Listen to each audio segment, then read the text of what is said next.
Apakah kalian kesulitan menghafal atau memahami candlestick trading karena terlalu banyak?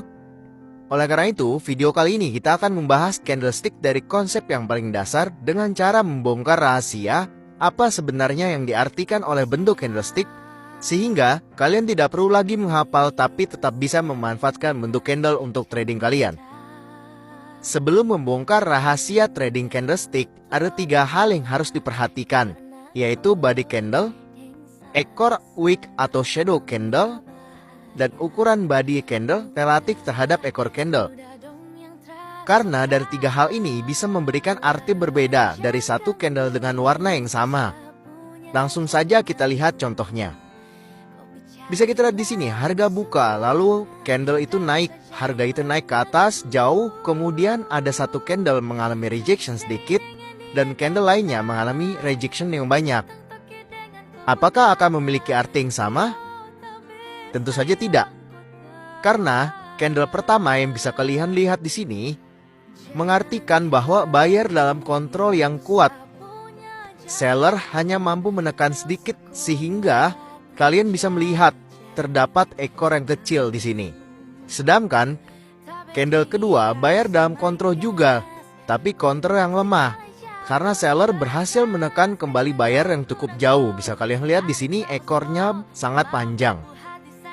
Walaupun sama-sama berwarna hijau, tapi mengartikan 2 hal yang berbeda di sini.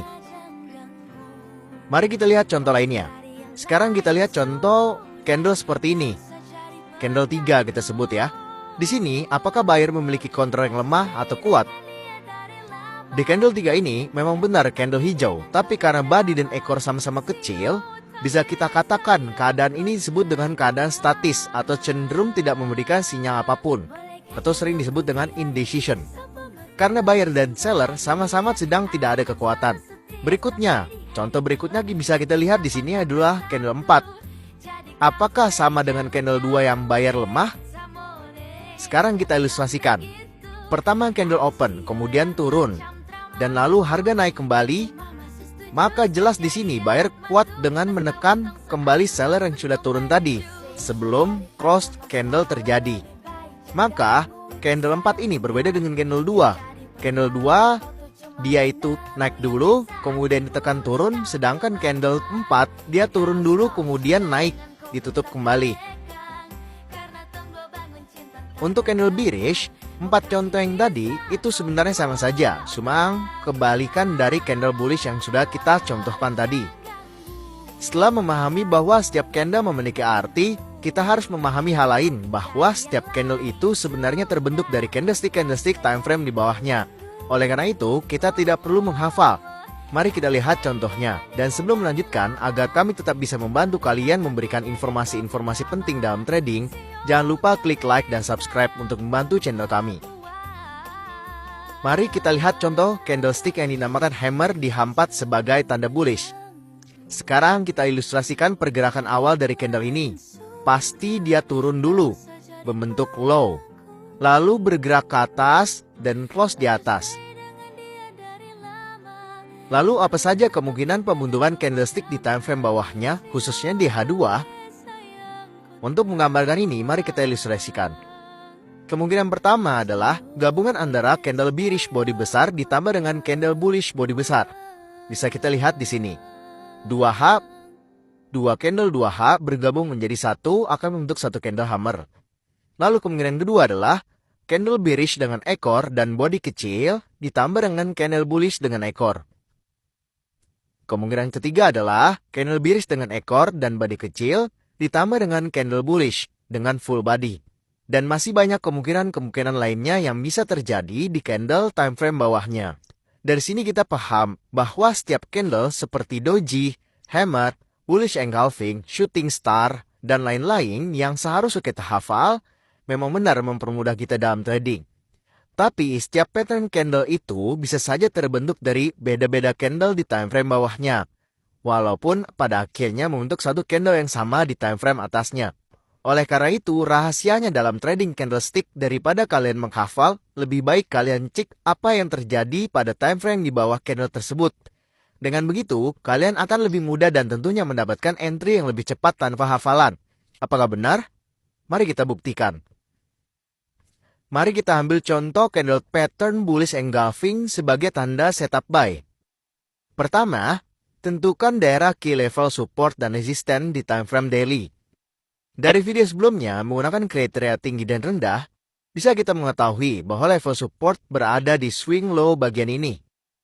Setelah menunggu harga masuk ke level support, dan ketika bullish engulfing muncul, maka kita akan buka posisi buy. Sekarang mari kita coba bandingkan bila kita turun ke time frame bawah, yaitu ke time frame H1. Di sini, kita bisa melihat ada area support yang sama dengan time frame daily yang tadi. Lalu, bila kita menggunakan konsep pembalikan tren, bisa kita lihat di sini ada terjadinya high, kemudian low, kemudian high, low, kemudian high, lalu gagal membentuk low baru. Dan di sini, bisa kita lihat menembus high sebelumnya dan menjadi tren naik, pembalikan arah. Bisa kita bandingkan entry di H1 dibandingkan di daily. Bisa kita lihat di sini jauh lebih cepat bila kita entry melalui time frame H1. Dan dengan begini kita bisa menghasilkan keuntungan yang jauh lebih besar dibandingkan bila kita trading di time frame daily. Bila untuk case saham, kita bisa turun 3 time frame. Jadi, tidak harus selalu turun 1 atau 2 time frame ya. Mari kita lihat contohnya. Di sini, di saham Tesla, di time frame weekly, terdapat support. Dan kita langsung turun 2 time frame ke H4, kita tidak menemukan pembalikan arah tren. Maka kita bisa turun 1 lagi, yaitu ke H1. Di sini, terdapat level support yang sama dengan time frame di weekly. Lalu kita bisa melihat terjadi pembalikan arah tren. Bisa kita bandingkan entry di weekly dengan bullish engulfing, maka di sini. Lalu bila kita entry di H1, posisinya di sini. Bisa kita bandingkan sangat jauh perbedaannya. H1 jauh lebih cepat. Kemudian, untuk membuktikan bahwa menghafal itu tidak terlalu penting, bisa kita mengambil contoh yang baru, yaitu sekarang kita bahas tentang doji. Seperti yang kita ketahui dengan teori bahwa doji sebagai awal pembalikan arah tren pada downtrend atau pada uptrend. Tapi pertanyaannya apakah selalu seperti itu? Mari kita lihat contohnya. Bisa kita lihat di sini, doji pertama gagal berbalik arah, tapi malah tembus terus. Tapi uniknya doji kedua berhasil melakukan pembalikan arah menjadi uptrend. Sekarang kita breakdown ke 2 time frame bawah dan kita bandingkan apa yang sebenarnya terjadi di time frame bawah. Kedua doji di time frame bawah sama-sama membentuk support dan resistance. Bisa kita lihat di sini. Perbedaannya, yang pertama tembus ke bawah support dan yang kedua tembus ke atas resistance. Jadi pada dasarnya doji bukan sinyal pembalikan arah, tapi doji adalah candle yang menunjukkan terjadinya pembentukan support dan resistance di time frame bawah. Jadi kita harus menunggu apa yang terjadi bila tembus ke bawah, maka akan melanjutkan tren. Dan bila tembus ke atas, maka akan berbalik arah. Dari contoh-contoh engulfing dan doji, bisa kita simpulkan bahwa candlestick pattern tidak selalu bergerak sesuai teori. Oleh karena itu, tidak wajib dihafal, tapi lebih baik kita cek ke time frame bawah apa yang sebenarnya terjadi. Dan ini bisa kita buktikan dengan candle-candle pattern lainnya semuanya. Kalian bisa riset sendiri dan bila masih bingung bisa kalian tanyakan di video bawah ini, di kolom komentar. Jika kalian mau tetap menghafal, itu menjadi hak kalian dan boleh-boleh saja. Sekian video tentang candlestick pattern, terima kasih.